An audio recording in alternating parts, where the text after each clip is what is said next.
বিসমিল্লাহির রহমানির রহিম। প্রিয় ছাত্রছাত্রী, আশা করি সবাই ভালো আছো। আজকে আমরা শুরু করব হচ্ছে পদার্থবিজ্ঞান দ্বিতীয় পত্রের অধ্যায় 7। আমাদের এই অধ্যায়ের নাম হলো ভৌত আলোক বিজ্ঞান। আগের যে অধ্যায়টা আমরা শেষ করেছি সেই অধ্যায়টা ছিল হচ্ছে জ্যামিতিক আলোক বিজ্ঞান। আজকে আমরা যে অধ্যায়টা করতে যাচ্ছি সেটা হলো ভৌত আলোক বিজ্ঞান। এই অধ্যায়টা ভালো করে বোঝার জন্য প্রথমে আমাদের জানতে হবে উৎস। উৎস মানে কি? যেখান থেকে সৃষ্টি হয়। যদি বলা হয় আলোর উৎস, আলোর উৎস বলতে তোমরা কি বুঝো? আলোর উৎস বলতে আমরা বুঝি যেখান থেকে আমরা আলো পাই। আলো কোন কোন জায়গা থেকে আমরা পাই? আলো বিভিন্ন জায়গা থেকে আমরা পাই। যেমন সূর্য থেকে আলো পাই, আমাদের বাসার ভিতরে যে লাইট আছে লাইট থেকে আলো পাই। যদি কোনো জায়গায় মনে করো কেউ আগুন তৈরি করে সেখান থেকেও আমরা আলো পাই। তাহলে বিভিন্ন জায়গা থেকে আমরা আলো পেতে পারি।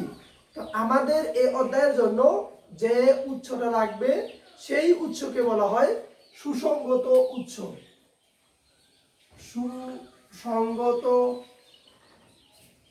উৎস। সুসংগত উৎস বলতে কি বোঝায় সেটা আগে আমি লিখতেছি, তারপরে তোমাদের আবার ভালো করে আমি বুঝাবো। যে সকল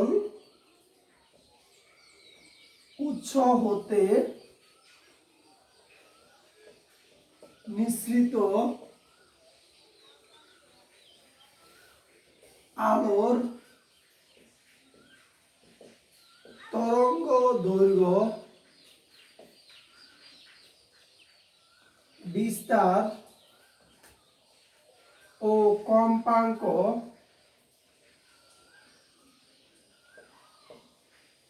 একই থাকে তাদের সুসংগত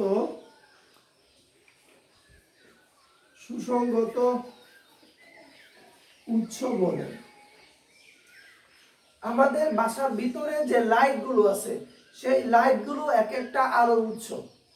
তো সুসংগত উৎস বলতে কি বোঝায় সেটা আমাদের খুব ভালোভাবে বুঝতে হবে, কারণ পরবর্তী টপিকটা ভালোভাবে বোঝার জন্য আমাদের লাগবে এই সুসংগত উৎস। আমি একটু বোঝানোর চেষ্টা করতেছি, খেয়াল করো। এখানে বিজ্ঞানীরা যেটা বলতেছেন সেটা হলো, যদি তুমি এখানে দুইটা আলোর উৎস নাও, মনে করো এইটা একটা আলোর উৎস, এইটা আরেকটা আলোর উৎস, দুইটা উৎস থেকেই আলো বের হচ্ছে। দুইটা উৎস থেকেই আলো বের হচ্ছে। এই দুইটা উৎসকে সুসংগত কখন বলা হবে? এর আগে আমি একটু বলে নেই সুসংগত মানে কি। তোমরা আমাকে বলো। অনেক সময় মানুষ এরকম বলে যে তোর কথায় আর কাজে তো কোনো সঙ্গতি নেই। কথায় আর কাজে কোনো সঙ্গতি নাই, কথার মানে কি? কথা আর কাজের মধ্যে কোনো মিল নেই। তাহলে সঙ্গত মানে হচ্ছে মিল থাকা। সঙ্গত থাকা মানে হচ্ছে মিল থাকা। তাহলে এই উৎস দুইটার মধ্যে যদি খুব ভালো মিল থাকে, সুসংগত, সঙ্গত মানে মিল, কিন্তু সুসংগত মানে হচ্ছে খুব ভালো মিল। অর্থাৎ দুইটা উৎসের মধ্যে এমন মিল থাকবে যে দুইটা উৎসকে আলাদা করা যাবে না, তখন এই দুইটা উৎসকে বলা হবে সুসংগত উৎস। আমি আরো ভালোভাবে বোঝানোর চেষ্টা করতেছি। সেটা হচ্ছে এই দুইটা আলোর উৎস থেকে যে আলোক তরঙ্গগুলো বের হবে, সেই আলোক তরঙ্গগুলোর যে সকল উৎস হতে মিশ্রিত আলোর তরঙ্গ দৈর্ঘ্য, এই আলোক তরঙ্গগুলোর তরঙ্গ দৈর্ঘ্য এটার যদি ল্যামডা হয় এটারও হবে ল্যামডা। এবার বিস্তার, যে কোনো তরঙ্গের বিস্তার থাকে, তোমরা জানো। বিস্তার যদি না বুঝো তাহলে আমি আবার বুঝাই দিচ্ছি। এইটা হলো তরঙ্গ দৈর্ঘ্য ল্যামডা, আর এইটা হলো বিস্তার। এইটা হলো বিস্তার আর এইটা হলো তরঙ্গ দৈর্ঘ্য ল্যামডা। এই তরঙ্গের ক্ষেত্রে তরঙ্গ দৈর্ঘ্য যা, এই তরঙ্গের ক্ষেত্রে তরঙ্গ দৈর্ঘ্য তাই। এই তরঙ্গের ক্ষেত্রে বিস্তার যা, এই তরঙ্গের ক্ষেত্রেও বিস্তার হবে তাই। এরপরে আরো বলা আছে কম্পাঙ্ক। কম্পাঙ্ক কি তোমরা জানো, তারপরে আমি রিপিট করতেছি। কম্পাঙ্ক হলো প্রতি সেকেন্ডে কোনো কণা যতগুলো পূর্ণ কম্পন সম্পন্ন করে তাকে বলা হয় কম্পাঙ্ক। এই তরঙ্গের ক্ষেত্রে বলা হবে প্রতি সেকেন্ডে তরঙ্গগুলো যতগুলো পূর্ণ তরঙ্গ সম্পন্ন করে তাকে বলা হবে এই তরঙ্গের কম্পাঙ্ক। তাহলে এইটার কম্পাঙ্ক যা হবে এইটার কম্পাঙ্ক তাই হবে। যদি এমন হয় তাহলে এই দুইটা উৎসকে বলা হবে সুসংগত উৎস। তার মানে হচ্ছে এই দুইটা উৎস থেকে যে আলো বের হয় সেই আলোগুলো সেম, সেই আলোগুলো কি হবে সেম, তাদের মধ্যে কোনো পার্থক্য থাকবে না। আবারও বুঝাই আমি, দুইটা আলোর উৎস থেকে নির্গত যে আলোক রশ্মি আছে সেই আলোক রশ্মিগুলোর তরঙ্গ দৈর্ঘ্য, বিস্তার আর কম্পাঙ্ক এই তিনটা রাশি যদি সেম থাকে তাহলে এই দুইটা উৎসকে বলা হবে সুসংগত উৎস। আশা করি সুসংগত উৎস তোমরা সবাই বুঝতে পেরেছো। তাহলে সুসংগত উৎস এবার আমরা কিভাবে পাবো সেটার জন্য বিজ্ঞানীরা দেখো একটা কাজ করেছেন, সেটা হচ্ছে এরকম।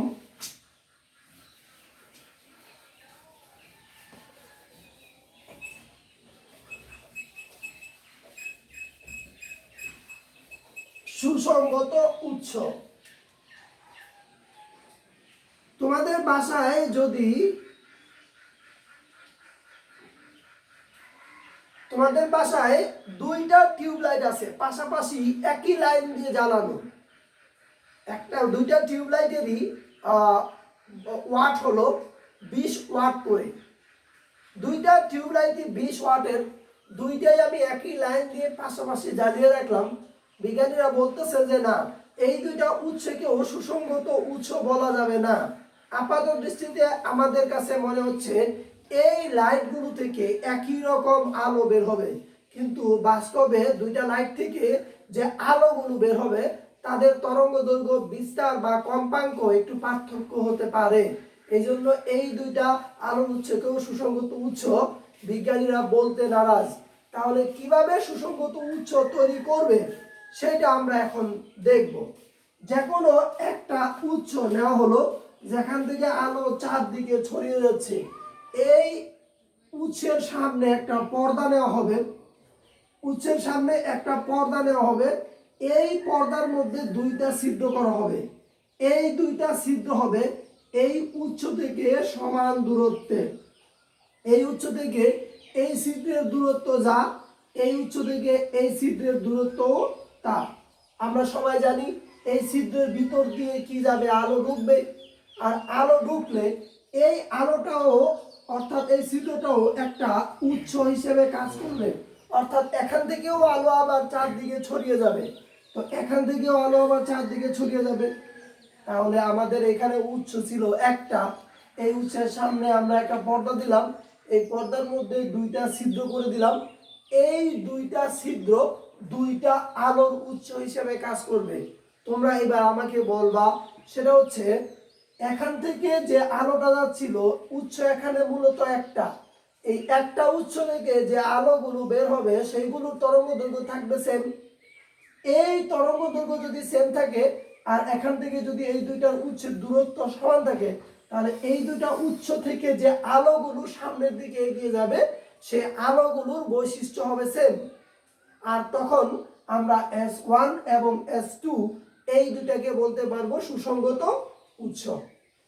তাহলে প্রথমে আমরা শিখলাম সুসংগত উৎস কি, আর তারপরে আমরা বুঝলাম কোন কোন জায়গায় আমরা সুসংগত উৎস বলতে পারবো। এরপরে আমরা যেটা শিখলাম সেটা হচ্ছে সুসংগত উৎস আমরা কিভাবে তৈরি করব। আমরা এখানে একটা পদ্ধতি বললাম। এইবার তোমাদের কাছে প্রশ্ন উঠতে পারে যে স্যার এখান থেকে আলো দিলে এটার দিকে চলে যাবে আর এখান থেকে আলো দিলে এটার দিকে চলে যাবে। হ্যাঁ, চলে যাওয়ারই কথা।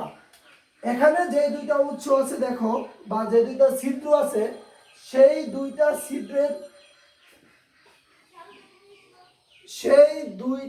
ছিদ্রের দূরত্ব এখানে মনে হচ্ছে অনেক বেশি। বাস্তব জীবনে কি রকম হয় ধারণা দেওয়ার জন্য বলছি, এটা আমি পরে পড়াবো। গ্রেটিং নামে একটা অংশ আছে তোমাদের এখানে, অপবর্তন গ্রেটিং।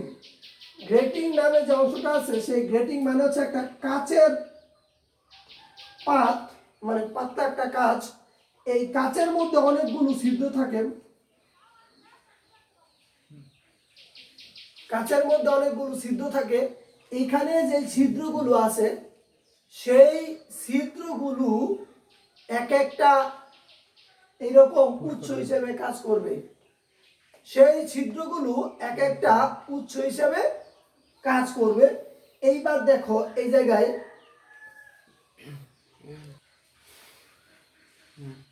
এখানে আমি যেটা বলতে চাচ্ছি সেটা হলো এই ছিদ্রগুলো কতটুকু দূরে দূরে থাকবে। সেই ছিদ্রগুলো থাকবে, দেখো এখানে যদি এইটার দৈর্ঘ্য হয় 1 সেন্টিমিটার, এই 1 সেন্টিমিটারের ক্ষেত্রে ছিদ্র থাকতে পারে 4000 থেকে 7000, 4000 থেকে 7000 ছিদ্র থাকতে পারে। তাহলে এই ছিদ্রগুলো আসলে এত দূরে দূরে থাকবে না। আমরা বোঝার জন্য, যেন ভালো করে বুঝতে পারি, সেই জন্য এই চিত্রটা এইভাবে এঁকেছি। কিন্তু ছিদ্রগুলো থাকবে অনেক কাছাকাছি, একটার সাথে আরেকটা লাগানো। তাহলে আমরা এখান থেকে ধারণা করতে পারতেছি যে কতটা কাছাকাছি থাকবে। তাহলে আমরা এখানে যেটা শিখলাম সেটা হলো একটা উৎস থেকে আমরা একাধিক উৎস তৈরি করব, যেই উৎসগুলোকে বলা যাবে সুসংগত উৎস। আমরা এখন যে টপিকটা পড়ব সেটা হলো ইয়ং এর বীচির পরীক্ষা পরে পড়ি। আগে যেটা পড়বো সেটা হচ্ছে আলোর ব্যতিচার। এখন যেটা পড়বো আমরা সেটা হলো আলোর ব্যতিচার।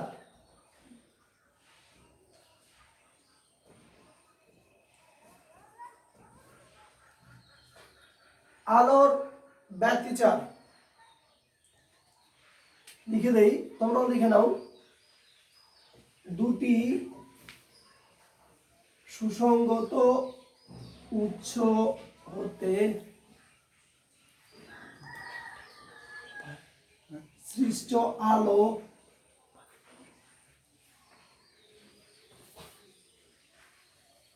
কোন মাধ্যমের মধ্য দিয়ে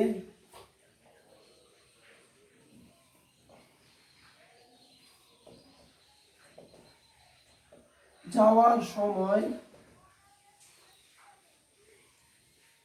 উপরিপাতনের ফলে কোথাও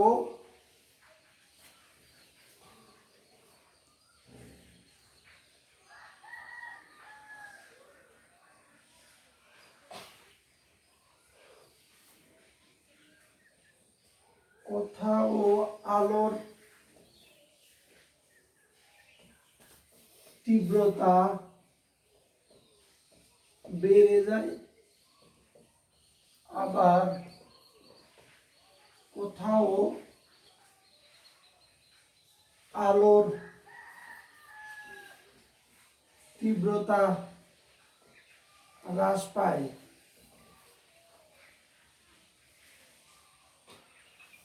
এতে কোথাও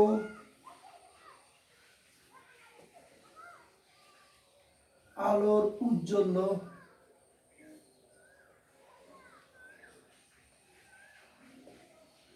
বেড়ে যায়, আবার কোথাও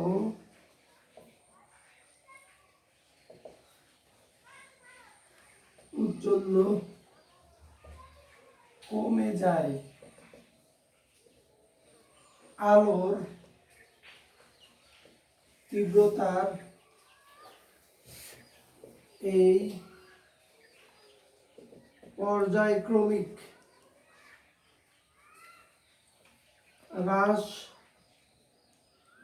বৃদ্ধিকে আলোর ব্যতিচার বলে।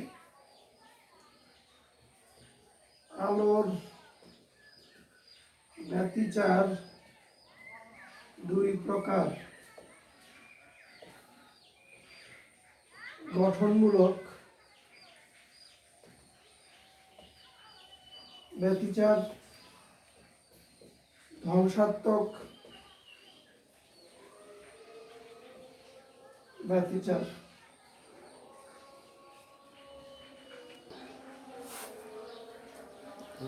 আলোর ব্যতিচার, আলোর ব্যতিচারের সংজ্ঞাটা আমি এখানে লিখেছি, তোমাদের এবার আমি বুঝাচ্ছি।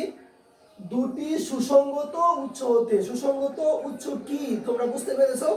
সুসংগত উৎস হতে সৃষ্ট আলো কোন মাধ্যমের মধ্য দিয়ে যাওয়ার সময় উপরিপাতনের ফলে, উপরিপাতন কথাটার মানে কি? উপরিপাতন মানে হচ্ছে একটার উপর আরেকটা এসে পড়া। যদি তোমাদের বলি আমার এই হাত দুইটা এখন কিন্তু উপরিপাতন অবস্থায় নাই, দুইটা স্পর্শ করে আছে, যদি একটার উপরে আরেকটা চলে যায় তখন এটাকে বলা হয় উপরিপাতন। তাহলে উপরিপাতনের ফলে মানে হচ্ছে একটার উপরে যখন আরেকটা এসে পড়বে, অর্থাৎ দুইটা যখন মিলবে তখন উপরিপাতনের ফলে কোথাও আলোর তীব্রতা বেড়ে যায়। কিভাবে আলোর তীব্রতা বেড়ে যায়, আবার কোথাও আলোর তীব্রতা কমে যায়, কেন আলোর তীব্রতা কমে যায় সেটা তোমাদের সবাইকে বুঝতে হবে আগে। যদি আমি বলি যে S1 আর একটা হলো S2, দুইটা আলোর উৎস, এই দুইটা আলোর উৎস থেকে আলো বেরোচ্ছে, এরকম আলো বেরোচ্ছে, এখান থেকে এটা আলো বেরোচ্ছে। এটাকে যদি আমরা একটু বড় করে দেখি তাহলে হবে এরকম, এখান থেকে যে আলোটা যাবে সেটাও যদি আমি একটু বড় করে দেখি সেটা হবে এরকম।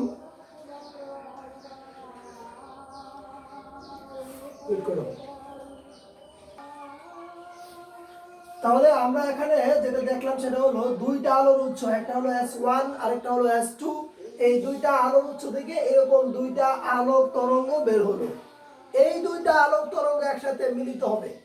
একসাথে মিলিত হওয়ার সময় যদি খেয়াল করে দেখো, এই দুইটা যদি এইভাবে মিলিত হয় অর্থাৎ একই দিকে যদি যায় তখন এটাকে বলা হয় সমদশা। এটাকে কি বলা হয়? সমদশা। এইবার যদি আবার একটা উপরের দিকে আর একটা নিচের দিকে যায় তখন এটাকে বলা হয় বিপরীত দশা। যখন তারা সমদশায় মিলিত হয় অর্থাৎ একই দিকে যখন যায় তখন তাদের বিস্তার আরো বেড়ে যায়, অর্থাৎ নতুন করে যে তরঙ্গটা পাওয়া যায় সেই তরঙ্গের বিস্তার আরো বেড়ে যায়। যখন বিস্তার বেড়ে যায় তখন আলোর তীব্রতা বেড়ে যায়। আর যখন বিপরীত দশায় মিলিত হয় তখন তাদের বিস্তার কমে যায়। আর যখন তাদের বিস্তার কমে যায় তখন তাদের আলোর তীব্রতা কমে যায়, আলোর তীব্রতা কমে যায় বা হ্রাস পায়। যেখানে আলোর তীব্রতা বেশি সেখানে আলোটা বেশি উজ্জ্বল মনে হয়, আর যেখানে আলোর তীব্রতা কম সেখানে আলোটা কম মনে হয়। অনেক ক্ষেত্রে যদি দুইটাই সম বিস্তারের হয় তাহলে দুইটা বিপরীত দশায় মিলিত হলে সেখানে হয় অন্ধকার, সেখানে কোনো আলোই থাকবে না।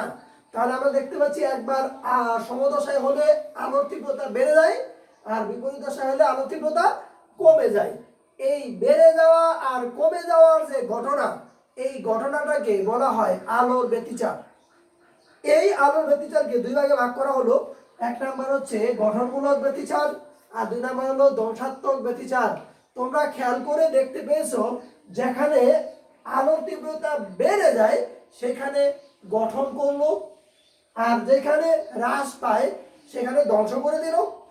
তাহলে যেখানে বেড়ে যায় সেটাকে বলা হবে গঠনমূলক ব্যতিচার, আর যেটা কমে যায় সেটাকে বলা হবে ধ্বংসাত্মক ব্যতিচার।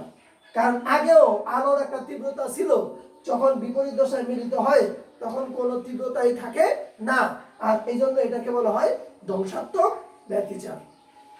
আমি আমার মনে হয় কোনো কোনো জায়গায় হয়তো তোমাদের একটু গ্যাপ আছে, সেটা আমি এখন পূরণ করতেছি। খেয়াল করো, দুইটা আলোর উৎস থেকে দুইটা আলোক তরঙ্গ বের হবে। এই দুইটা আলোক তরঙ্গ কোনো মাধ্যমের মধ্য দিয়ে যাওয়ার সময় যদি তারা সমদশায় মিলিত হয় তাহলে সারা জীবন সমদশায় থাকার কথা তোমাদের প্রশ্ন।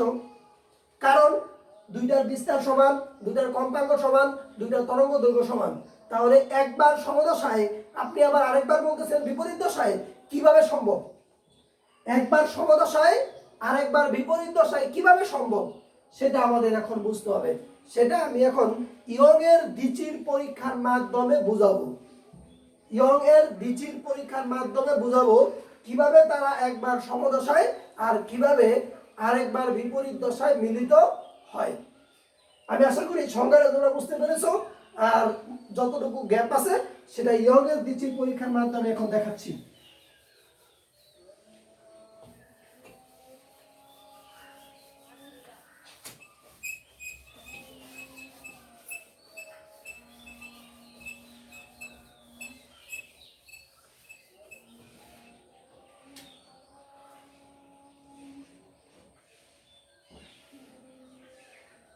S1 আর একটা হলো S2।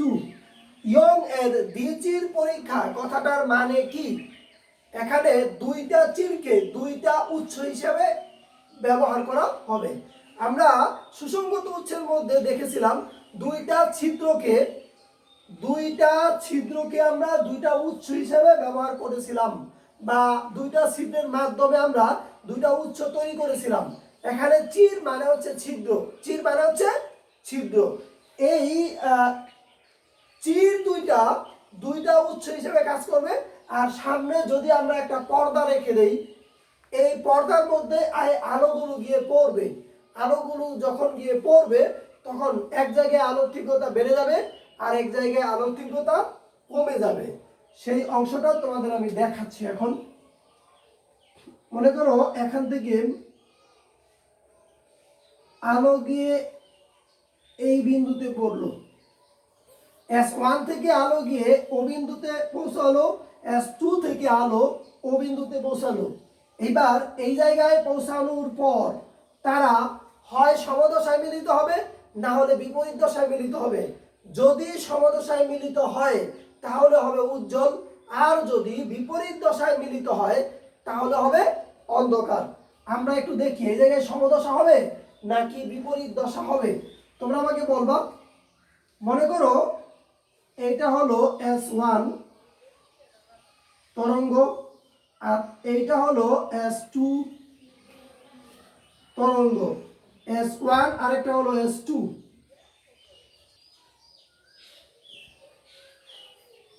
ইয়ং এর দ্বিতীয় পরীক্ষায় তোমরা এটার হেডলাইন দিয়েছো কিনা জানি না, ইয়ং এর দ্বিতীয় পরীক্ষা। ইয়ং এর দ্বিতীয় পরীক্ষায় দুইটা চির বা দুইটা ছিদ্র থাকবে, S1 আর একটা হলো S2। এই দুইটা চির বা দুইটা ছিদ্র দুইটা আলোর উৎস হিসেবে কাজ করবে। এই দুইটা আলোর উৎস থেকে আলো এদিকে আসবে, আসার পরে আমি ধরলাম এই পর্দার মধ্যে, এই পর্দার ও বিন্দুতে পড়লো। এই ও বিন্দুতে পড়লে যদি এই আলো দুইটা সমদশায় থাকে তাহলে হবে গঠনমূলক ব্যতিচার, অর্থাৎ আলোর উজ্জ্বল্য বেড়ে যাবে। আর যদি বিপরীত দশায় মিলিত হয় তাহলে হবে ধ্বংসাত্মক ব্যতিচার, অর্থাৎ আলোর উজ্জ্বল্যটা কমে যাবে। দেখি আমরা এই জায়গায় গঠনমূলক হবে নাকি ধ্বংসাত্মক হবে। খেয়াল করো, আমি ধরে নিলাম এখান থেকে এই জায়গায় যাওয়ার জন্য এখানে তরঙ্গ হলো, এখান থেকে এটা হলো একটা আর এটা হলো অর্ধেক, তাহলে এখান থেকে এই পর্যন্ত হলো 1.5 তরঙ্গ। কত তরঙ্গ? 1.5। এইবার যদি এখান থেকে এই জায়গায় যায় তাহলে হবে 1.5। প্রশ্ন হলো দুইটাই কেন সমান সমান নিয়েছেন? কারণ এখান থেকে এইটার দূরত্ব যা, S2 থেকে ও বিন্দুর দূরত্ব কি তাই। যদি দুইটার দূরত্ব সমান হয় তাহলে S1 থেকে ও বিন্দুতে যাওয়ার জন্য যতগুলো তরঙ্গ দৈর্ঘ্য লাগবে, S2 থেকে ও বিন্দুতে যাওয়ার জন্য ঠিক ততগুলো তরঙ্গ দৈর্ঘ্যই লাগবে। তাহলে এখানে যদি 1.5 নেই, এখানেও হবে 1.5। এইবার তোমরা আমাকে বলো এই ও বিন্দুতে আলো সমদশায় আছে নাকি বিপরীত দশায় আছে? আমরা দেখতেছি এইটাও নিচের দিকে, এইটাও নিচের দিকে, তাহলে সমদশায়। আর সমদশায় থাকলে এই জায়গায় হবে উজ্জ্বল, এই জায়গায় কি হবে? উজ্জ্বল। যদি আমি এখান থেকে একটু উপরে যাই, ধরে নিলাম এই জায়গায় এটা হলো O1, দেখো O1 বিন্দুতে এখান থেকে আলোটা এই জায়গায় যাবে আর এই S1 থেকে আলোটা O1 এ যাবে। খেয়াল করে বুঝে শুনে বলবা। S1 থেকে ও বিন্দুতে যাওয়ার জন্য আলো যতটুকু দূরত্ব অতিক্রম করেছে, S1 থেকে O1 বিন্দুতে যাওয়ার জন্য আলোর দূরত্ব কি কমেছে নাকি বেড়েছে? নিশ্চয়ই একটু কমেছে। এখান থেকে এখানে যাওয়ার জন্য আলোর যে অতিক্রান্ত দূরত্ব সেটা একটু কমেছে। তাহলে আমি ধরি যে এই জায়গায় না থেকে একটু কমে এই জায়গায় চলে আসলো, এটা হলো O1। এটা তো বাড়ে নাই, একটু কমেছে। S1 এর যেটা সেটা হলো একটু কমেছে। S2 থেকে O1 এর দূরত্ব একটু বেড়েছে। তাহলে আগে ছিল এই জায়গায়, ধরলাম এতটুকু বেড়েছে, এটা হলো O1। এইবার এই চিত্রের দিকে তাকাও, O1, এটা O1, এটা উপরের দিকে, এটা নিচের দিকে। তাহলে তারা কোন দশায় আছে এখন? বিপরীত দশায়। আর বিপরীত দশার ক্ষেত্রে এটা হলো অন্ধকার। অন্ধকার মানে হচ্ছে যেখানে আলো নাই। এরপরে যদি আবার আমি আরো একটু উপরের দিকে যাই, O2, এই জায়গায় আমরা দেখতে পাচ্ছি S1 থেকে O2 এর দূরত্ব আরো কমে গিয়েছে। ধরলাম এইটা হলো O2, আর S2 থেকে আলো O2 বিন্দুতে যাওয়ার জন্য দূরত্ব আরো বেড়ে গিয়েছে। তাহলে ধরলাম এখান থেকে বেড়ে এই জায়গায় চলে গিয়েছে O2। এই O2-র দিকে তাকাও, আলোটা উপরের দিকে উঠতেছে। এই O2-র দিকে তাকাও, আলোটা উপরের দিকে উঠতেছে। তাহলে তারা আবারও সমদশায় মিলিত হয়ে গেল। তাহলে এই জায়গায় হবে আবার উজ্জ্বল। তাহলে একটু খেয়াল করে দেখে শুনে বুঝো, বুঝে আমাকে বলো, S1 আর S2 থেকে যে আলোক রশ্মিগুলো যাচ্ছে, সেই আলোক রশ্মিগুলো যদি পর্দার উপরে গিয়ে পড়ে, তাহলে পর্দার উপরে কখনো সমদশায় মিলিত হয়, আবার কখনো বিপরীত দশায় মিলিত হয়। যদি সমদশায় মিলিত হয় তাহলে সেখানে উজ্জ্বল বিন্দুর সৃষ্টি করে, আর যদি বিপরীত দশায় মিলিত হয় তাহলে অন্ধকার বিন্দুর সৃষ্টি করে। এই জায়গায় S1 এবং S2 এর ঠিক মধ্যবিন্দু হলো O। মধ্যবিন্দু O হওয়ার কারণে S1 থেকে O বিন্দুর দূরত্ব যা, S2 থেকে O বিন্দুর দূরত্ব তা। আর এই কারণে আলো এখানে গিয়ে যখন মিলিত হয় তখন এই জায়গায় হয় সমদশা। আর এই সমদশার জন্য এইটাতে উজ্জ্বল বিন্দুর সৃষ্টি হয়। এরপরে যদি আমি উপরের দিকে যাই, পর্যায়ক্রমে উপরের দিকে অন্ধকার, এরপরে আবার উজ্জ্বল, আবার অন্ধকার, আবার উজ্জ্বল, আবার অন্ধকার, আবার উজ্জ্বল। একইভাবে যদি ও বিন্দু থেকে আমি নিচের দিকে আসতে থাকি, প্রথমটা উজ্জ্বল ছিল, তারপরে হবে অন্ধকার, তারপরে আবার উজ্জ্বল, তারপর অন্ধকার, আবার উজ্জ্বল। এই কারণে আমরা বলেছি যে পর্যায়ক্রমিক তীব্রতার যে হ্রাস বৃদ্ধি, সেই ঘটনাটাকে বলা হয় আলোর ব্যতিচাপ। তোমাদের প্রশ্ন ছিল এটা যে একই তরঙ্গ দৈর্ঘ্যের, একই বিস্তারের এবং একই কম্পাঙ্কের আলো যাওয়ার সময় কিভাবে সমদশায় আবার কিভাবে বিপরীত দশায় মিলিত হয়। আশা করি এই চিত্রের মাধ্যমে তোমরা সেটার উত্তর পেয়ে গিয়েছো। যাই হোক, তাহলে আমরা বুঝলাম যে পর্দার উপরে যখন আলো এসে পড়বে সেখানে পর্যায়ক্রমে উজ্জ্বল হবে আবার অন্ধকার হবে। এটা ইয়ং এর দ্বিতীয় পরীক্ষার মাধ্যমে আমরা বুঝতে পারি। এইবার এইখানে আসলে যে উজ্জ্বল আর অন্ধকার সেগুলো কেমন হবে সেটার জন্য আমি একটা চিত্র আঁকি আবার তোমাদের। এই চিত্রটা খেয়াল করলাম। আসলে এখানে যদি একটা পর্দা তুমি রাখো, পর্দার উপরে এরকম এটা যদি উজ্জ্বল হয় এটা হবে অন্ধকার, এটা উজ্জ্বল হলে এটা হবে অন্ধকার, এটা উজ্জ্বল হলে এরপরটা হবে অন্ধকার। অর্থাৎ পর্যায়ক্রমে একটা দাগ পাওয়া যাবে আলো উজ্জ্বল, এর উপরে একটা দাগ থাকবে সেটার মধ্যে কোনো আলো থাকবে না, তোমার কাছে মনে হবে সেটা কালো দাগ। এর উপরে আরেকটা দাগ থাকবে সেটা উজ্জ্বল দেখা যাবে। তাহলে এরকম দাগ যেগুলো পাওয়া যাবে সেইগুলোকে বলা হবে ডোরা। যেমন এইটাও একটা ডোরা, ডোরা বা পট্টি, ডোরা বা পট্টি। তাহলে পর্যায়ক্রমে উপরে আর নিচে যে অন্ধকার দাগ অথবা আলোর যে দাগ, এই দাগগুলোকে বলা হয় ডোরা বা পট্টি। ডোরা কেন? তোমরা শুনেছো ডোরা কাটা বাঘ, ডোরা কাটা বাঘ মানে ওইখানে যে দাগগুলো থাকে ওইগুলোকে বলা হয় ডোরা। আর এইখানেও ওই রকমই ডোরা তৈরি হবে, যেটার আরেকটা নাম হচ্ছে পট্টি। তাহলে একদম মাঝে যে উজ্জ্বল ডোরা হয়, এটার আমি নাম এখন দিয়ে দিলাম কি ডোরা। এই উজ্জ্বল ডোরাটাকে বলা হয় কেন্দ্রীয় উজ্জ্বল ডোরা। এই উজ্জ্বল ডোরাটাকে বলা হয় কেন্দ্রীয় উজ্জ্বল ডোরা। তারপরে এখান থেকে অন্ধকার হবে, তারপরে আবার হবে উজ্জ্বল। তো এইটা যদি কেন্দ্রীয় উজ্জ্বল ডোরা হয়, এইটা হবে প্রথম উজ্জ্বল ডোরা। তারপরে আরেকটা উজ্জ্বল হলে সেটা হবে দ্বিতীয়, তারপরটা হবে তৃতীয়, তারপরে হবে চতুর্থ। এইভাবে চলতে থাকবে। তো আমরা প্রথমে যেটা শিখলাম সেটা হলো সুসংগত আলো, তারপরে শিখলাম আলোর ব্যতিচার। আলোর ব্যতিচার বোঝার জন্য আমরা মাঝে দিয়ে বললাম ইয়ংয়ের দ্বিচির পরীক্ষা।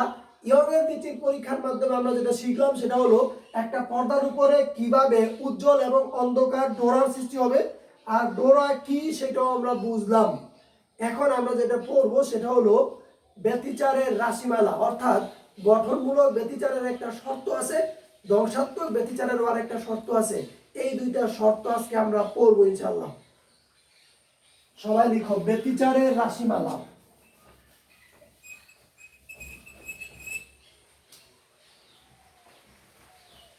ব্যতিচারের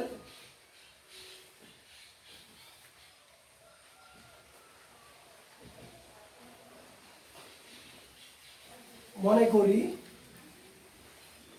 দুটি আলোক তরঙ্গ y1 is equal to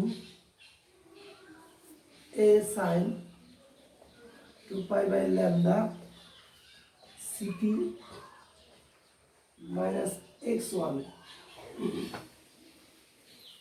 y2 is equal to a sin 2 pi by lambda ct minus x2.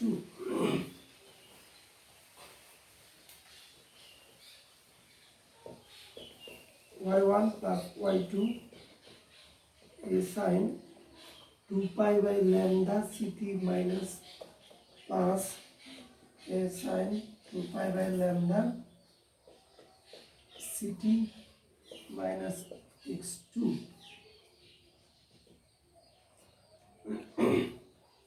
তোমরা একটু খেয়াল করো, তোমাদের একটু আমি দেখাই ঘটনাগুলো কিভাবে ঘটলো। দুইটা আলোক তরঙ্গ লাগবে আলোর ব্যতিচারের জন্য। এই দুইটা আলোক তরঙ্গ আমরা নিলাম, একটা হচ্ছে y1 is equal to a sin 2 pi by lambda ct minus x1, আর আরেকটা আলোক তরঙ্গ নিলাম y2 is equal to a sin 2 pi by lambda ct minus x2। এই দুইটা আলোক তরঙ্গের মধ্যে পার্থক্য কোন জায়গায় খেয়াল করো, দুইটারই বিস্তার হবে সমান, দুইটারই বিস্তার হবে সমান, দুইটারই তরঙ্গ দৈর্ঘ্য হবে সমান। আর যেহেতু দুইটাই আলো, তাহলে দুইটার বেগ হবে c, যেটা হলো আলোর বেগ। আলোর বেগ শূন্য মাধ্যমে কত তোমরা জানো, 3 × 10⁸ মিটার পার সেকেন্ড।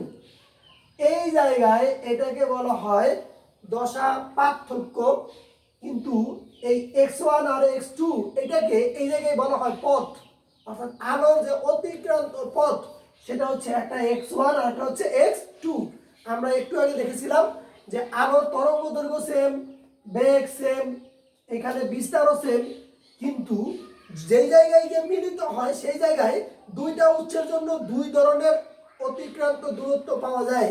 আর এই জন্য শুধু এখানে অতিক্রান্ত দূরত্বটাই ডিফারেন্ট, আর সবকিছু এক। প্রশ্ন হলো এই সমীকরণ আপনি কোত্থেকে পাইলেন সেটা তোমাদের জানা দরকার। y is equal to a sin 2 pi by lambda dt minus x। তোমাদের সবার আশা করি মনে আছে, প্রথম পত্রের অধ্যায় 9 এর মধ্যে এই সমীকরণটা আছে। এই জন্য প্রথম পত্রের অধ্যায় 9 অর্থাৎ তরঙ্গ, সেই তরঙ্গের সমীকরণ থেকে আমরা এই তরঙ্গের সমীকরণ লিখলাম। আশা করি সবাই এইবার ধরতে পেরেছো। এইবার আমি যেটা করলাম সেটা হলো y equal to y1 plus y2, এই দুইটা মান আমি বসিয়ে দিলাম। এই দুইটা মান বসিয়ে দেওয়ার পরে এইরকম একটা লাইন পাওয়া গেল। এবার আমাকে বলো কোনটা কমন যায়। তোমরা নিশ্চয় বলবা a sin 2 pi by lambda, এতটুকু কমন যায়। আসলে এতটুকু কমন নেওয়া যায় না। কেন নেওয়া যায় না? যদি এটা কমন নেওয়া যাইতো তাহলে বুঝতাম ঠিক আছে, sin x is equal to 6n, এই n যদি কেটে দেয় তাহলে এখানে হয় 6 equal to 6। এটা কি করা যায়? তোমরা একটু ভালো করে দেখবা এটা করা যায় কিনা। sin x equal to 6n, তাহলে n আর এই n কাটা দিয়ে দিলাম 6 ইকুয়াল টু 6 লেখা যায়? এটা লেখা যায় না। তাহলে এইটা কিভাবে কমন যায়? এতটুকু কিভাবে কমন যায়? সাইনের পরে এই সম্পূর্ণটা হলো থিটা, সাইনের পরে যতটুকু আছে সম্পূর্ণটা হলো থিটা। তাহলে থিটাকে ভেঙে কমন নেওয়া যায় না। তাহলে আমি কতটুকু কমন নিতে পারি? শুধুমাত্র এই এটা কমন নিতে পারি। কি কমন নিতে পারি? শুধুমাত্র এ। যদি এ কমন নেই তাহলে এইটা হলো একটা রাশি, এটা আরেকটা। এটাকে আমি যদি বলি সাইন সি আর এটা হবে সাইন ডি, তাহলে এখন যে সূত্রটা হবে সেটা হবে sine C plus sine D. এইটার সূত্রটা কি তোমরা জানো সবাই? 2 sine C plus D divided by 2। আমি কিভাবে লিখি একটু খেয়াল করে দেখো। এই দুটার মধ্যে আমি কিছু জিনিস কমন নিতে পারি, সেটা হলো 2 পাই বাই ল্যামডা। এখানে 2 পাই বাই ল্যামডা, এখানে 2 পাই বাই ল্যামডা কমন নিলাম। এরপরে যেটা করলাম, মাঝের এই অংশ যোগ এই অংশ, CT minus X one plus CT minus X two divided by 2। আমি এইটা আর এটা যোগ করে 2 দিয়ে ভাগ করলাম। এখানে যে সূত্রটা তোমরা জানো, তারপরে আমি রেখে দিচ্ছি sine C plus sine D equal to 2 sine C plus D divided by 2 into cos C minus D divided by 2। এই সূত্রটা আমরা এখানে ব্যবহার করতেছি। তাহলে সাইন লিখলাম, এবার লিখবো হচ্ছে cos 2 pi by lambda CT minus X one minus CT plus X two divided by 2, অর্থাৎ C minus D divided by 2। আমি কিভাবে লিখলাম? 2 pi by lambda, 2 pi by lambda common নিলাম, তারপরে CT minus X one minus CT মাইনাসে minus হয়ে যাবে plus X two divided by 2। এবার একটু খেয়াল করো, এই জায়গায় এর সাথে 2 গুণ করলে 2a এটা লেখা যায়। আর এই জায়গায় যেটা লেখা যায় সেটা হলো, দেখো 2 পাই বাই ল্যামডা, এইখানে সিটি আর এইখানে হলো সিটি, দুইটা সিটি ডিভাইডেড বাই 2 মানে থাকবে হলো শুধু সিটি। এই মাইনাস যদি কমন নেই, মাইনাস কমন নিলে x1 plus x2 divided by 2 লেখা যায়।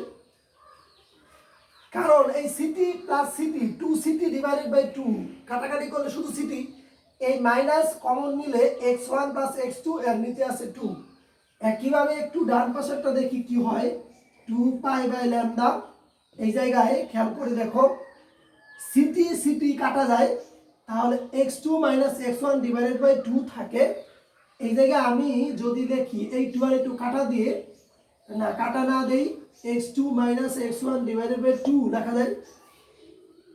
ওকে, পরের লাইনে এই 2 আর এই 2 কাটা যায়, এই দুইটা 2 কাটা দেওয়ার পরে 2a cos pi by lambda x2 minus x1, 2a cos, এই 2a লিখলাম, এই cosটা আগে লিখলাম, পাই by lambda x2 minus x1 লিখলাম, 2 তো কেটে দিয়েছি।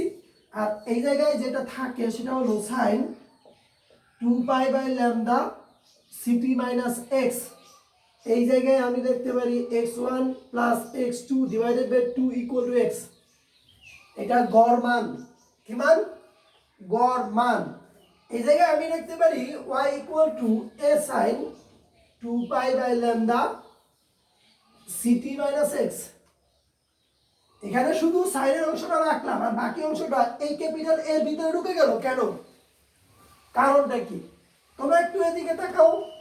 এটা হলো সাইন তরঙ্গ। কি তরঙ্গ? সাইন তরঙ্গ।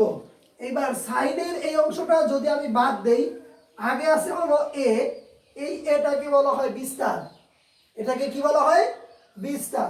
এই জায়গায় দেখো সাইনের সাথে মিল করে যদি সাইনের অংশটা রেখে দেই সাইন তরঙ্গ, আর বাকি যতটুকু আছে এই সম্পূর্ণটাকে বলা হবে বিস্তার।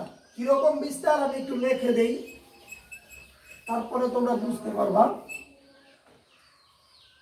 এখানে a equal to 2a cos pi by lambda x2 minus x1, এই সম্পূর্ণটাকে বলা হচ্ছে a। এটার নাম হলো লব্ধি তরঙ্গের বিস্তার। এটার নাম কি?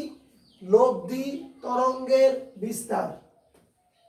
এবার লব্ধি তরঙ্গের বিস্তার কেন দরকার? তোমরা ব্যতিচারের মধ্যে প্রথমেই দেখেছো যে যেই জায়গায় নতুন তরঙ্গের বিস্তার বেশি হবে সেই জায়গায় হবে গঠনমূলক ব্যতিচার। তাহলে নতুন তরঙ্গ বলতে এখানে বোঝাচ্ছি এই লব্ধি তরঙ্গটাকে। নতুন তরঙ্গ বলতে এখানে কাকে বোঝাচ্ছি? এই লব্ধি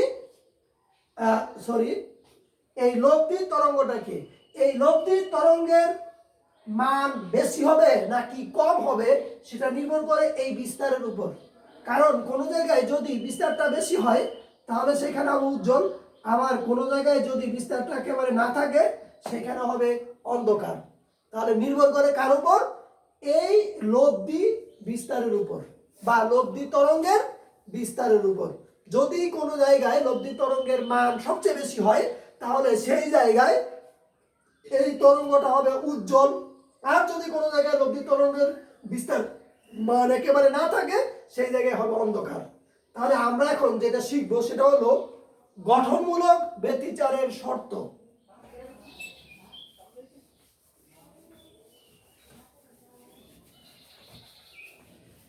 যাদের অধ্যায় 9 ফার্স্ট পেপারের পড়া নাই তাদের জন্য একটু অসুবিধা হবে এই জায়গায় এই জিনিসগুলো বুঝতে।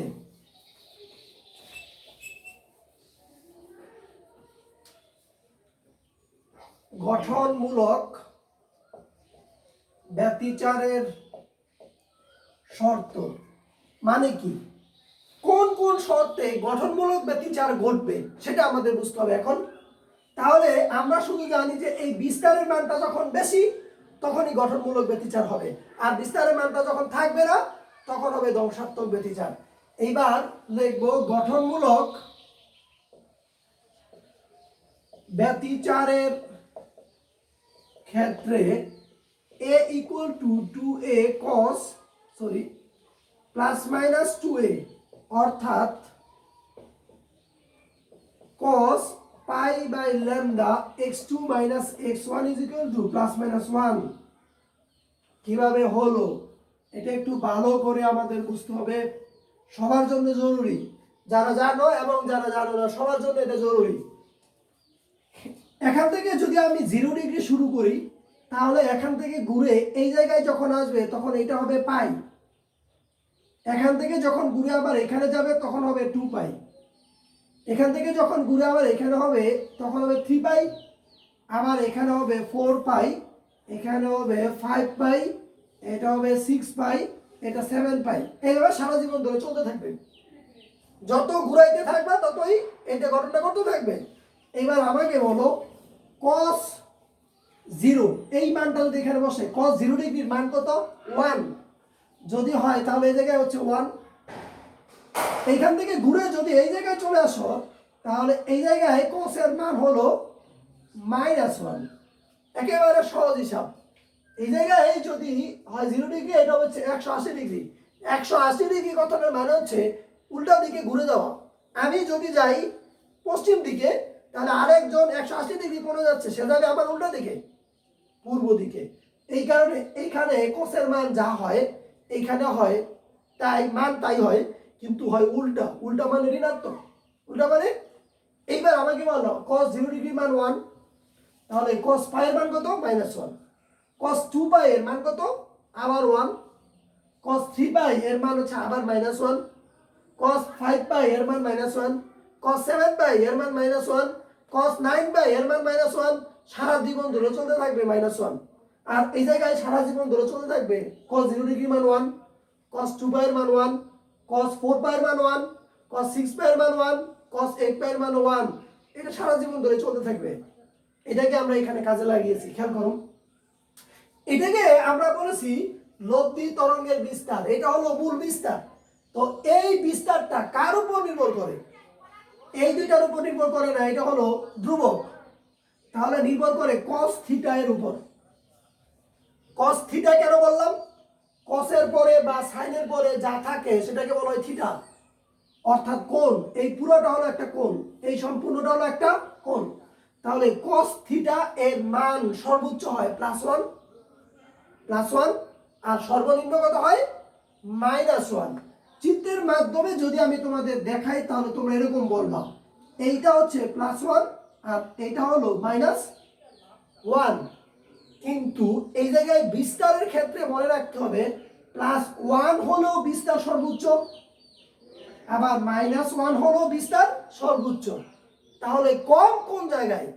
কম হলো এই জায়গায়। এই জায়গায় কোনো বিস্তার নাই, এই জায়গায় কোনো বিস্তার নাই, এই জায়গায় কোনো বিস্তার নাই।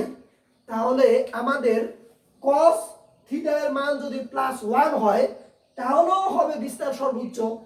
cos থিটা এর মান যদি -1 হয় তাহলেও সেটা হবে কি সর্বোচ্চ, যেটা হবে গঠনমূলক ব্যতিচার। যেটা কি হবে?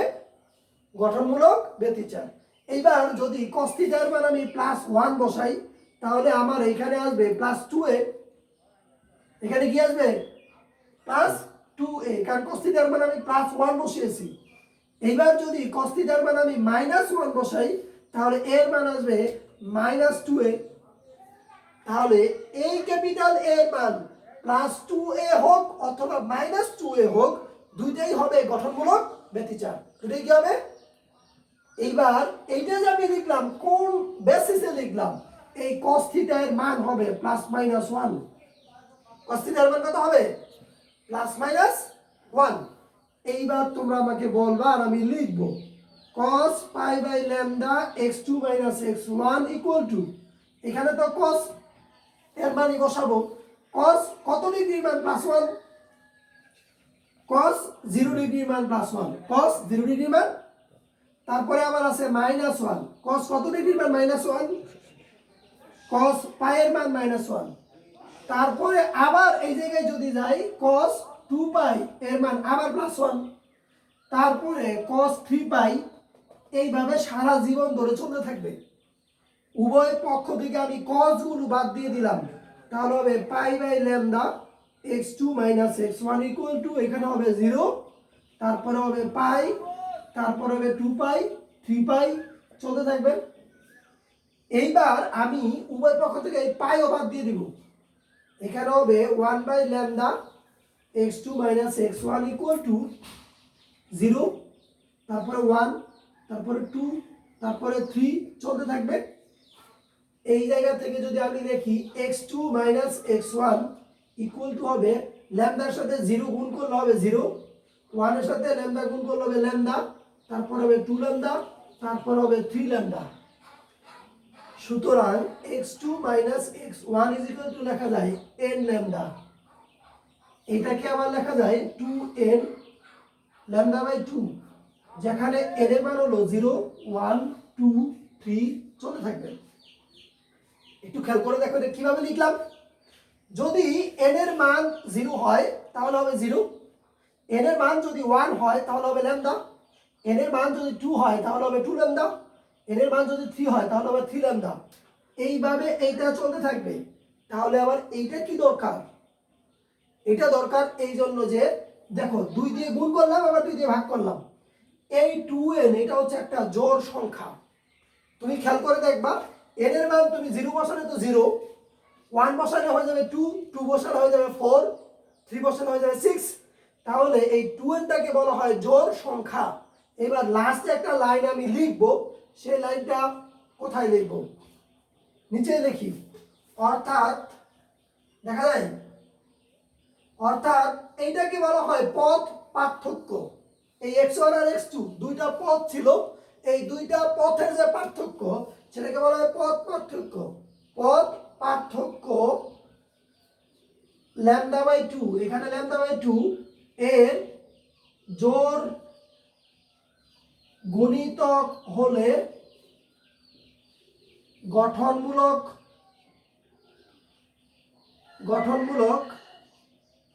ব্যতিচার ঘটবে। কখন গঠনমূলক ব্যতিচার ঘটবে? যখন এই পথ পার্থক্যটা λ/2 এর জোড় গুণিতক হবে। কখন গঠনমূলক ব্যতিচার ঘটবে? যখন এই পথ পার্থক্য λ/2 এর জোড় গুণিতক হবে, তখনই কেবল গঠনমূলক ব্যতিচার ঘটবে। যদি অন্য কিছু হয় তাহলে গঠনমূলক ব্যতিচার ঘটবে না। তাহলে তোমরা এখন নিশ্চয়ই বুঝতে পারতেছো আর একটা বাকি আছে, সেটা হলো ধ্বংসাত্মক ব্যতিচারের শর্ত। এই জায়গায় আমি চেঞ্জ করে দেই,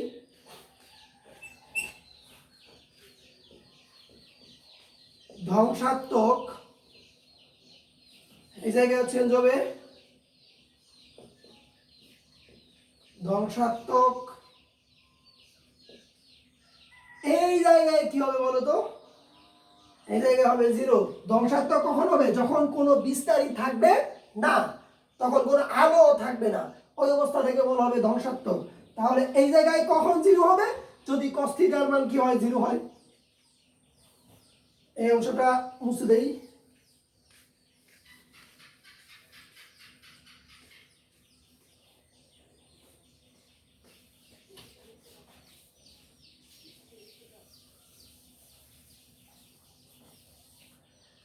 এই জায়গায় তোমরা মানে এবার বলবা এর মান 0 কখন হবে? যখন cos থিটার মান হবে 0।